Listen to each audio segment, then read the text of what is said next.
Bonjour à tous, j'espère que vous allez bien. Je dis tout le temps ça à chaque fois que je commence. On est le 5 juin, déjà le mois de juin.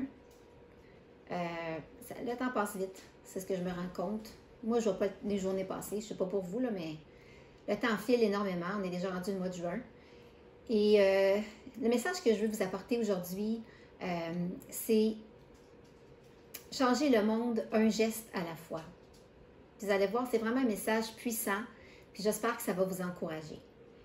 Alors, dans le fond, ce que je veux vous dire, c'est que on peut avoir un impact important dans la vie de notre famille, dans la vie de notre ville, dans la vie, dans notre entourage, même dans notre pays. Comment un geste à la fois. On peut faire ça.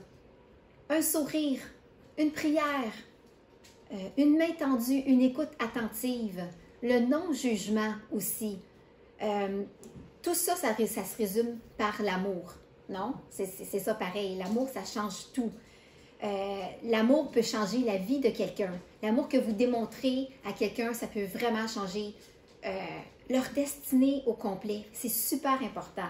Puis Jésus nous l'a même dit dans Matthieu 22, verset 37. Jésus il a dit, bon, on connaît ce verset, tu aimeras l'Éternel ton Dieu de tout ton cœur, de toute ton âme, de toute ta pensée, de toute ta force. C'est le premier et le plus grand commandement. Et voici le second qui est semblable. Tu aimeras ton prochain comme toi-même. Wow! Aimer quelqu'un comme toi, tu t'aimes. Si toutes les gens marcheraient comme ça, là, fonctionneraient comme ça dans la vie, aimer son prochain comme soi-même, le monde serait complètement différent. Vous ne trouvez pas? Moi, en tout cas, ça fait beaucoup réfléchir. Alors, l'amour, c'est super important, puis c'est la clé de beaucoup, beaucoup de choses. Alors, je veux vous partager des principes pour changer le monde. J'en ai 6. Il y en a d'autres, c'est sûr, mais il y en a 6 que j'ai retenus. Le premier, c'est les principes de la vie avec Dieu. Parce que Jésus nous dit dans Matthieu 5, 13, « Vous êtes le sel de la terre. Si le sel perd sa saveur, avec quoi la salera-t-on? Ce sel ne vaut plus rien. Il est bon à être jeté dehors et piétiné. » Vous savez, le sel a plusieurs utilités. Puis dans le temps, à l'époque de la Bible, le sel servait à conserver les aliments.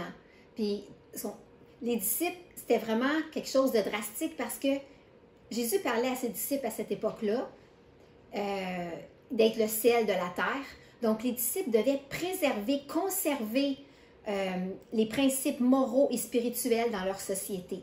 C'est encore d'actualité aujourd'hui pour nous. Jésus nous demande d'être le sel de la terre. On doit conserver la moralité, on doit conserver les principes de la parole de Dieu. C'est super important. C'est ça être le sel de la terre. Nous, les enfants de Dieu, on doit vraiment comme... je ne sais pas comment dire ça autrement, mais vraiment conserver la moralité, si je peux dire ça comme ça. Il y a un professeur en théologie qui a dit, en tant que chrétien, ça j'ai trouvé ça vraiment drôle, surtout dans le contexte où ce qu'on est en ce moment, nous sommes un désinfectant moral. Dans ce monde où la norme morale n'existe pas, change constamment et n'a qu'une place infime. Alors en tant qu'un chrétien, on est des purelles. Je trouvais ça drôle, je riais quand je le faisais, je riais tout seul, là, ça c'est moi qui ai dit ça, mais on est des purelles, on désinfecte, c'est ça que Dieu nous demande. Un deuxième point aussi pour changer le monde, laissez briller la lumière au travers de votre vie. C'est ce que Jésus nous dit dans Matthieu 5, 14, « Vous êtes la lumière du monde. Une ville au sommet d'une colline n'échappe pas au regard. » Matthieu 5, 16, « C'est ainsi que votre lumière doit briller devant tous les hommes pour qu'ils voient le bien, que vous faites. » Puis ça m'a comme marqué parce que quand il y a une lumière, tu dois faire le bien. Les gens doivent voir le bien. C'est-à-dire qu'il y a quelque chose à faire. On ne doit pas juste rester chez nous à rien faire. On doit faire du bien aux autres. C'est comme ça que les gens vont voir notre lumière en faisant le bien. Comprenez? Afin qu'ils attribuent la gloire à votre Père céleste. Le plus gros problème de l'accomplissement du plan de Dieu, ce n'est pas les ténèbres c'est le manque de lumière. C'est triste. Quand j'ai lu ça, j'ai trouvé ça triste, c'est vrai. C'est pas les ténèbres, le problème, c'est le manque de lumière. Alors, je veux nous encourager, puis je me parle en même temps aussi, là, en vous parlant, hein, qu'on doit vraiment montrer notre lumière à tout le monde. Un autre point aussi, pour changer le monde, c'est de savoir que le nombre, ça l'importe peu. C'est pas important le nombre de personnes qui est avec toi pour changer le monde. Parce que si, tu sais, des fois, on peut peut-être perdre confiance en Dieu puis dire, hey, moi, je suis tout seul dans mon coin, ou on est juste 3, 4, ou on est 10, ou qu'on veut faire quelque chose, puis comment on peut faire pour changer le monde. Écoutez, je veux juste vous rappeler, OK, que il était 12 dans le Nouveau Testament, les disciples. Ils n'étaient que 12. Et ils ont bouleversé le monde. 12, ils ont bouleversé le monde. Juste ça, ça devrait nous encourager que ce n'est pas le nombre qui va faire en sorte que ça va avoir un impact plus puissant. C'est la puissance de Dieu au travers de nous qui va agir. Les disciples étaient remplis du Saint-Esprit, étaient remplis de feu après avoir été baptisés du Saint-Esprit. Puis c'est ça qui a fait qu'ils ont vraiment bouleversé le monde. Et je crois que là, on est le temps que l'Église se lève et qu'on bouleverse le monde. Amen. Un autre point super important pour changer le monde, c'est aimer son prochain est décisif. OK? C'est une décision qu'on doit prendre d'aimer notre prochain.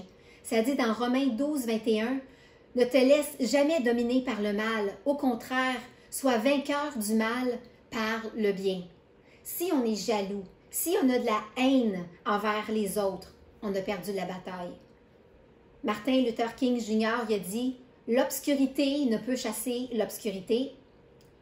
Seule la lumière le peut. La haine ne peut chasser la haine. Seul l'amour le peut. » C'est des paroles très, très, très, très profondes. Si on veut changer le monde, on doit mettre la barre plus haute que les autres.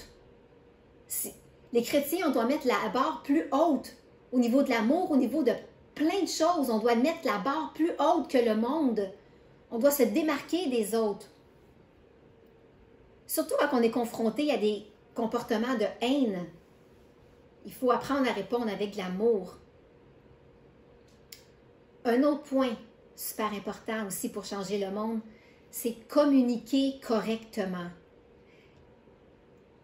Je trouve que les gens ont beaucoup de difficultés à communiquer. Et c'est une clé d'une réussite, je trouve.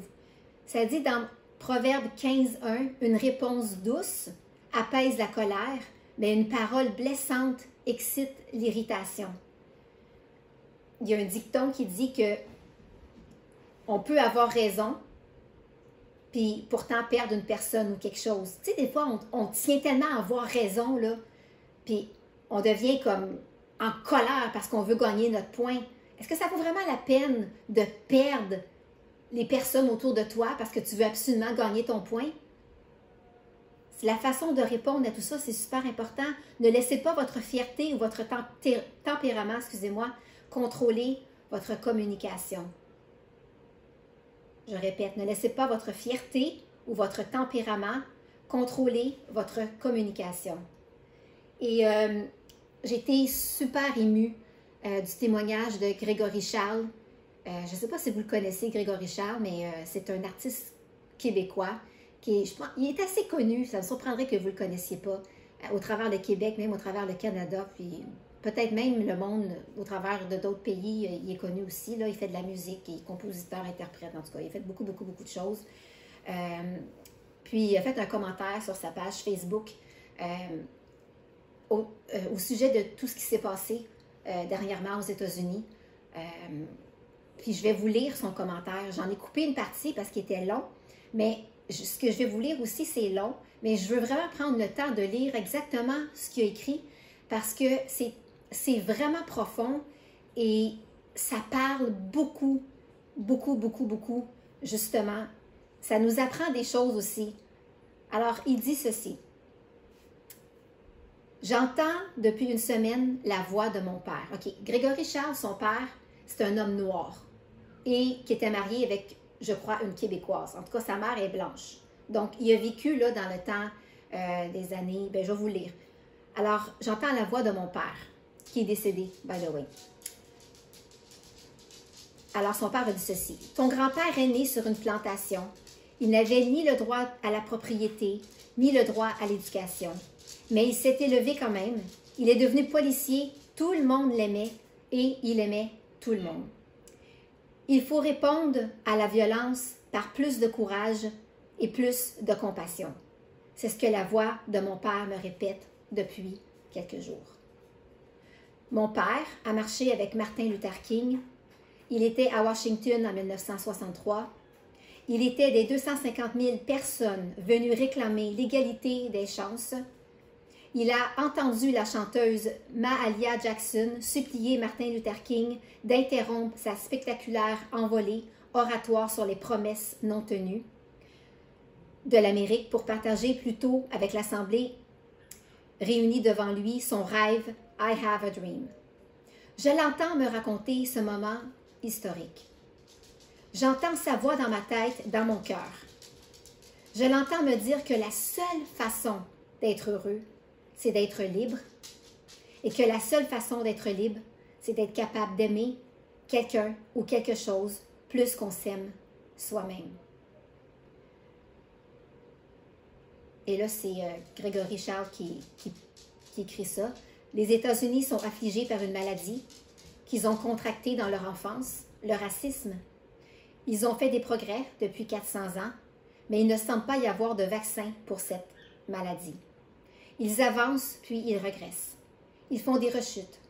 Leur économie, leur système politique, leur filet social sont empreints d'inégalités et d'injustices raciales. Cette maladie les empêche de réaliser l'objectif fondamental de leur république, former une plus parfaite union et permettre à leurs citoyens et à tous leurs citoyens de trouver le bonheur. Il ne faut pas penser cependant qu'ils sont les seuls malades. Le racisme et la discrimination ne discriminent pas. Aucun continent n'en est exempt. Nous ne sommes pas exempts. Il y a eu du racisme ici, il y en a aujourd'hui. La question est de savoir ce qu'on fait aujourd'hui, maintenant. Au début des années 70, mes parents ont tenté de louer un appartement dans le quartier Huntsic. En voyant mon père, le propriétaire, un colosse un peu obus, a dit à ma mère qu'il n'était pas question qu'il loue à un noir. Ma mère, blanche, du haut de ses 4 pieds 11, lui a dit sa façon de penser. Mon père lui prit la main, a remercié le propriétaire pour son temps et nous sommes partis. Une quinzaine d'années plus tard, cet homme s'est fracturé une jambe. Il a été transporté à l'hôpital général juif de Montréal. L'ayant reconnu, mon père qui travaillait là en orthopédie a choisi de s'occuper de lui. Il s'agissait d'une fracture compliquée et pénible. J'étais adolescent et je ne comprenais pas bien pourquoi mon père voulait l'aider, mais surtout servir un homme qui avait été si cruel avec lui, avec nous. J'entends sa réponse depuis quelques jours, dans ma tête. Il souffre, il a besoin de réconfort. I will do for him what must be done and I will do it as well as I can. Ça veut dire, je vais faire pour lui ce qui doit être fait et je vais le faire du mieux que je peux le faire. Wow! Et je l'entends ajouter, because that is how we love and how we win son. Ça veut dire, parce que c'est comme ça qu'on aime et c'est comme ça qu'on gagne fils. C'est fort, là. C'est puissant. Cet homme a passé 6 jours à l'hôpital. Il a reconnu ma mère, qui ne l'aimait toujours pas. Il lui a dit à nouveau sa façon de penser. Mais je n'oublierai jamais les quelques mots qu'il a dit à mon père quand il est parti. « Merci, Lennox, de m'avoir guéri. Et je ne parle pas de ma jambe. » Et à moi, il ajouta, « Ton père est tout un bonhomme. Tu as de grosses bottines à chausser. » Le sort a voulu que le nom du meurtrier du policier de Minneapolis soit Chauvin. Pris comme un adjectif, son nom signifie une propension, une tendance à faire preuve d'un amour exagéré. Il me dirait que cet homme cruel a besoin d'un amour et de compassion qu'il a sans doute manqué. Il me dirait qu'il a une âme à sauver en lui. Mais il me dirait que ce n'est pas lui le problème, ce sont les autres officiers qui sont restés là sans rien faire, qui ont menti à leurs supérieurs à propos de ce qui était vraiment arrivé. Il aurait pu intervenir, il aurait pu, mais ils n'ont rien fait. Pas de compassion et encore moins de courage. Ces autres officiers, c'est parfois nous. Noirs ou blancs, jeunes ou moins jeunes, on se campe parfois dans nos certitudes. On se donne des explications, des justifications courtes, alors que les problèmes sont complexes et cruels. Il faut qu'on s'injurge, qu'on se soulève, qu'on refuse ce qui est inacceptable, ce qui est imbuvable. Mais on ne peut répondre à la cruauté par de la cruauté. On ne peut pas répondre à de l'indifférence par de l'indifférence. Il faut répondre à la colère par de l'écoute. Il faut répondre à l'indifférence par de la compassion. Il faut répondre à la haine par d'irrésistibles gestes d'amour. Il faut encore et toujours rêver d'un monde où nous sommes tous et tous, blancs ou noirs, jeunes ou vieux, hommes ou femmes, croyants ou non, influents ou non, libres, parce que capables d'aimer les autres plus qu'on s'aime nous-mêmes. C'est ce que j'entends mon père me dire depuis quelques jours dans ma tête, dans mon cœur. Because that is how we love and how we win. C'est comme ça que nous gagnons, mon fils. C'est comme ça que nous aimons. C'est comme ça que nous gagnons, mon fils. Je m'excuse, c'était long comme histoire, là, mais... Pas comme histoire, mais c'était long à lire, mais je trouvais ça important de lire parce que cet homme-là, c'est un héros. C'est un héros qui a réussi à changer la vie d'un homme par la gentillesse. Il a même guéri un homme par la gentillesse. Puis quand je parle de guérison, je parle de son état de cœur. Wow! C'est tellement puissant la façon qu'on peut agir envers une personne. Ça peut changer le cours de son existence. Et cet homme-là qui était raciste, je suis certaine qu'après, il ne l'était plus. Parce que vu l'amour, c'est une arme puissante contre toute injustice, contre n'importe quoi. C'est une arme qui est puissante.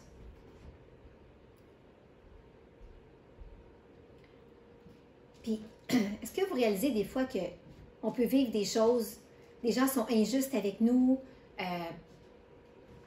on peut vivre des choses, puis il faut apprendre à répondre avec douceur et avec amour. Imaginez cet homme-là, il a vécu de l'injustice aussi, là, puis il était capable de répondre avec amour jusqu'au point, même en action, parce que c'est beau dire j'ai de l'amour, mais si tu ne le démontres pas, ça ne veut rien dire. Il a démontré son amour envers cet homme qui avait été injuste avec lui en l'aidant à l'hôpital. Ça a fait un changement dans la vie de cet homme-là.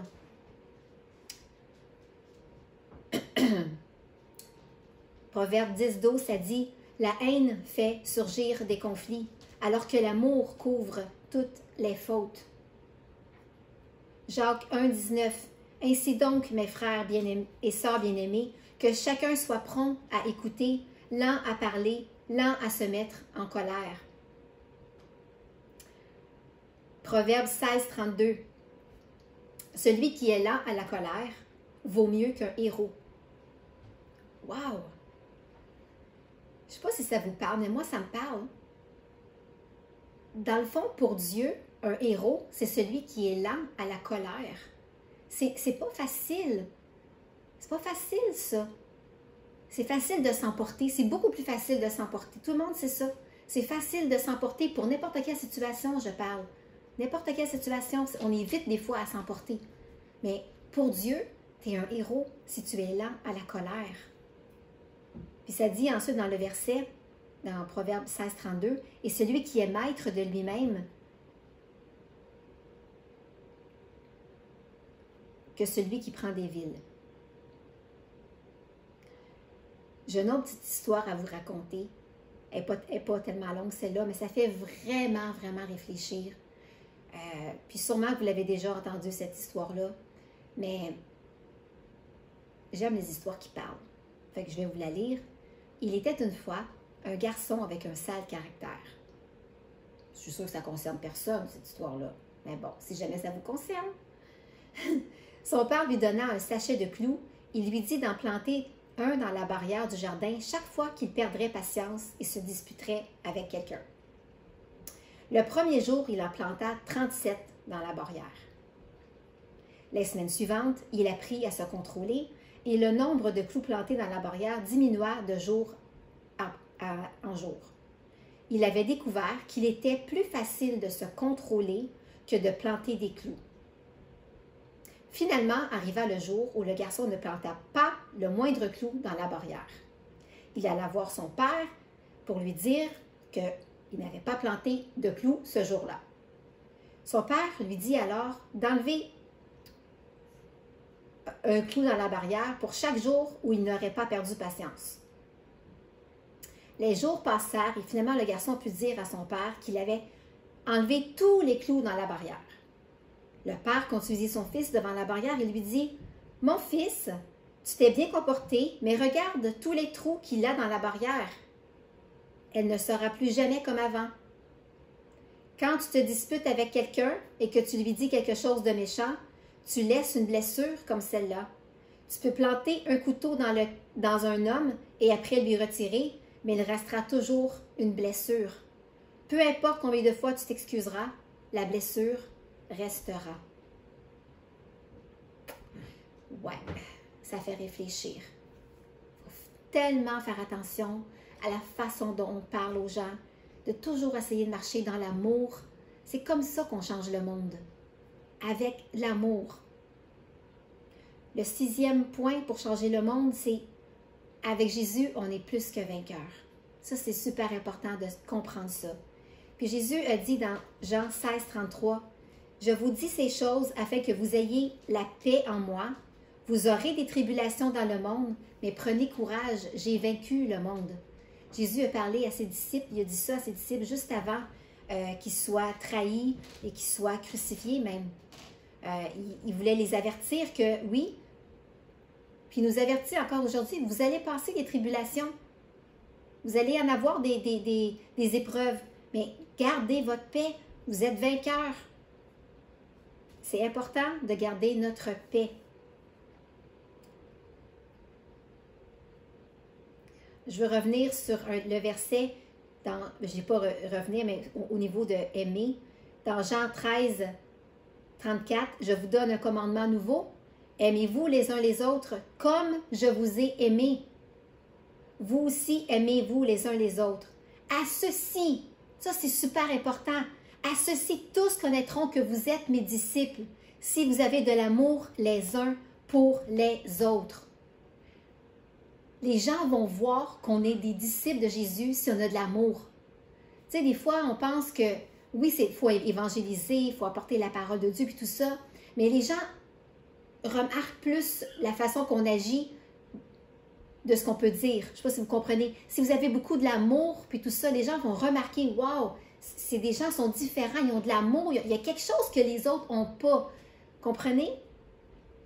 Alors, c'est sûr que je ne peux pas passer à côté de 1 Corinthiens 13, que je veux relire, même si on le connaît, ce chapitre, mais je pense que c'est de circonstances aussi, et ça nous aide aussi, si on veut changer le monde, on doit appliquer ça dans nos vies. Alors, je vais le lire. 1 Corinthiens 13, verset 1. « Supposons que je parle le langage des hommes et même celle des anges. Si je n'ai pas d'amour, je ne suis rien. Je ne suis rien de plus qu'un métal qui résonne ou qu'une cymbale bruyante. » Wow, c'est puissant ça! Alors, tu peux même parler le langage des anges, mais si tu n'as pas d'amour, tu n'es rien. Verset 2. « Je pourrais transmettre des messages reçus de Dieu, posséder toute la connaissance et comprendre tous les mystères. je pourrais avoir la foi capable de déplacer des montagnes. Si je n'ai pas d'amour, je ne suis rien. Ça, je trouve ça puissant aussi. C'est-à-dire que tu peux faire des miracles au nom de Jésus, mais si tu n'as pas d'amour dans ton cœur pour les autres, bien, aux yeux de Dieu, tu n'es rien.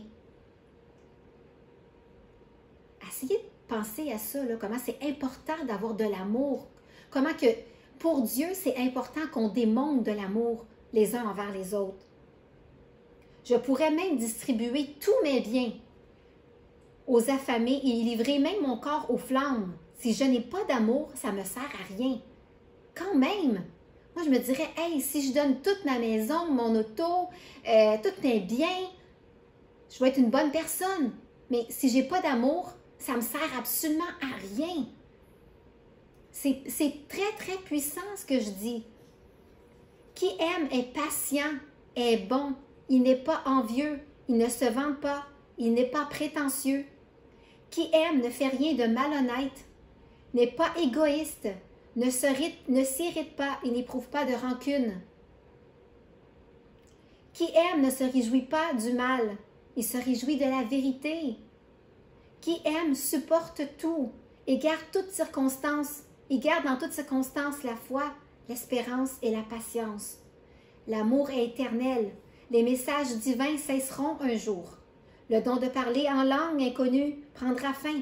La connaissance disparaîtra. En effet, notre connaissance est incomplète et notre annonce des messages divins est limitée. Mais quand viendra la perfection, ce qui est incomplet disparaîtra. Verset 11. Lorsque j'étais enfant, je parlais, je pensais, je raisonnais comme un enfant, mais une fois devenu adulte, j'ai abandonné tout ce qui est propre à l'enfant. À présent, nous voyons qu'une image confuse, pareille à celle d'un vieux miroir, mais alors nous verrons face à face. À présent, je ne connais qu'incomplètement, mais alors je connaîtrai Dieu complètement, lui-même me connaît. Maintenant, ces trois choses demeurent, la foi, l'espérance et l'amour, mais la plus grande des trois, c'est l'amour. C'est l'amour. Alors juste ça, là, ça nous démontre qu'on peut changer le monde par l'amour. Parce que sans l'amour, comme j'ai dit tantôt, on n'est rien du tout. Alors, il faut aimer comme Jésus a aimé. Je disais au début qu'on peut changer le monde, un geste à la fois, un sourire, une prière, une main tendue, une écoute attentive, de ne pas juger les autres aussi, parce que trop souvent on est porté à juger quelqu'un, puis ça fait que les autres reculent. C'est pas bien ça. On peut se sous-estimer aussi, puis penser qu'on est trop petit pour changer le monde, pour avoir un impact. Mais c'est faux tout ça. C'est faux. Parce qu'il faut se souvenir d'une chose super importante. Christ vit en nous.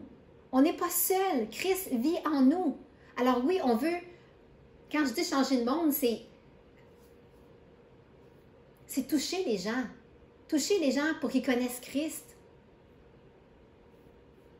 Galates 2, 20, « Je suis crucifié avec Christ, ce n'est plus moi qui vis, mais Christ qui vit en moi. » Christ vit en moi.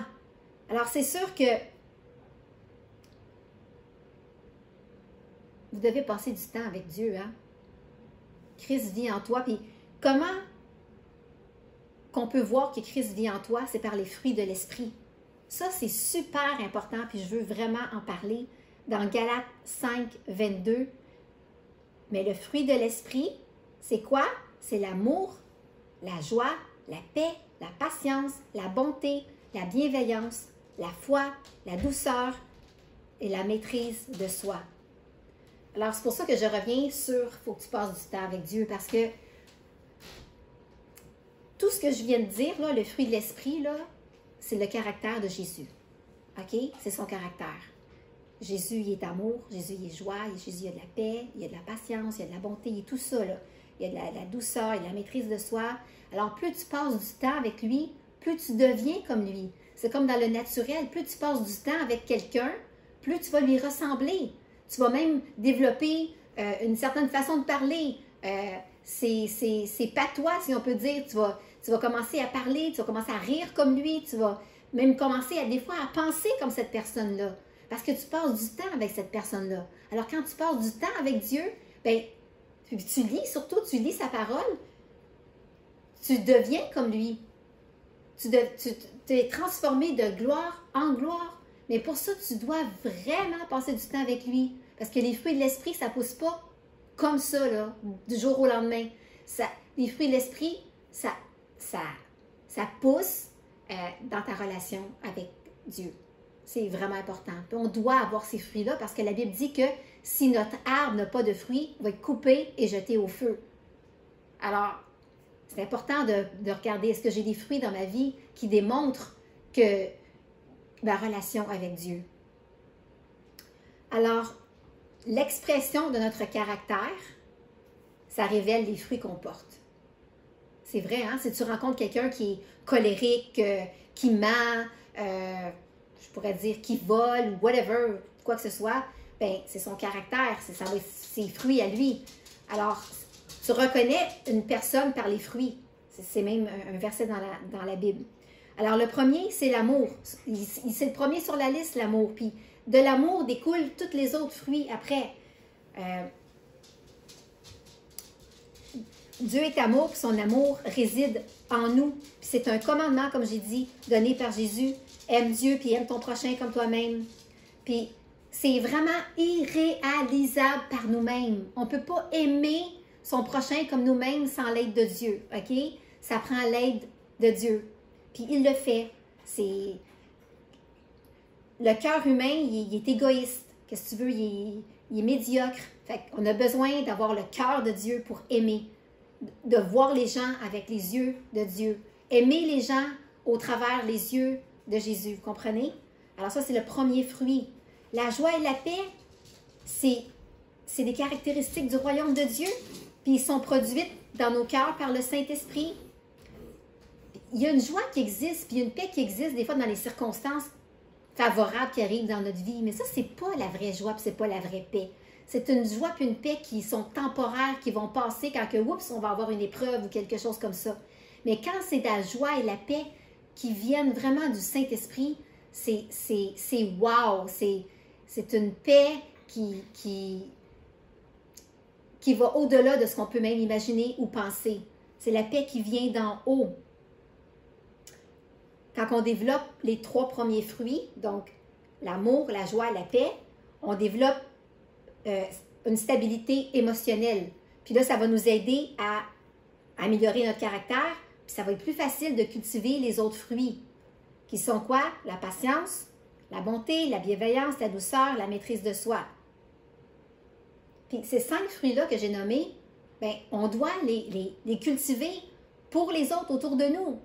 C'est pour les autres qu'on est patient. C'est pour les autres qu'on développe la bonté. C'est pour les autres qu'on est bienveillant, qu'on a de la douceur puis de la maîtrise de soi.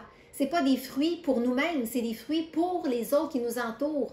C'est super important de les cultiver parce que c'est comme ça qu'on va changer le monde aussi. Puis c'est difficile, on ne peut pas changer par nous-mêmes. Avoir de la patience, c'est pas facile. Ça prend vraiment l'aide de Dieu pour avoir de la patience. En tout cas, moi, je parle pour moi, là, je me parle. Parce que des fois, j'en manque de la patience. Puis je dois vraiment prier, passer du temps avec Dieu pour qu'il m'en donne, qu'il m'aide par sa grâce. Puis il le fait. Il est fidèle. Il le fait. Il sait qu'on est juste des humains et qu'on n'est pas capable par nous-mêmes. Il le fait. Quand on demande de l'aide à Dieu, il répond, puis il le fait. Quand on est sincère avec lui.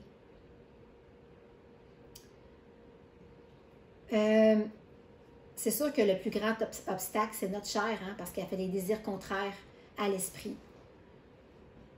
La foi, c'est un fruit, ça, la foi. Puis les disciples avaient demandé à Jésus, augmente notre foi, Seigneur, augmente notre foi. Mais Jésus il a répondu dans Luc 17, 6, si vous aviez de la foi comme un grain de sénévé, vous diriez à ce sycomore, déracine-toi et plante-toi dans la mer et il vous obéirait.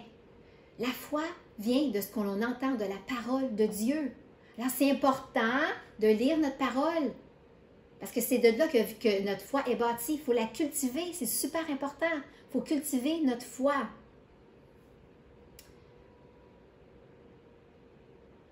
Ça, je vais le lire. La foi est un fruit de notre esprit que nous devons cultiver et qui est agissante par l'amour.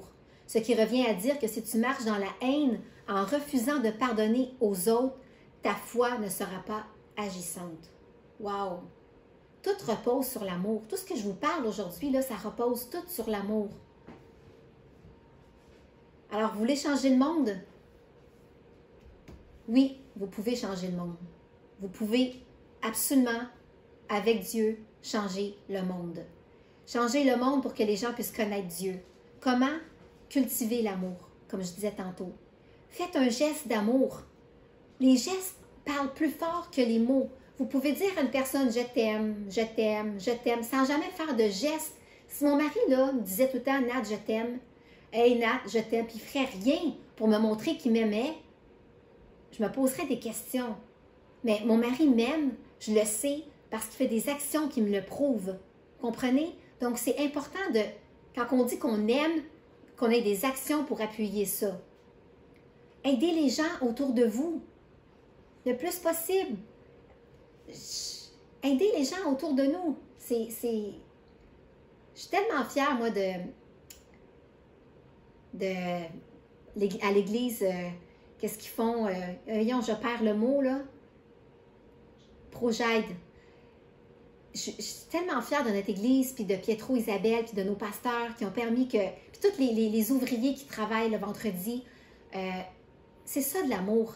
C'est comme ça que les gens vont connaître Christ.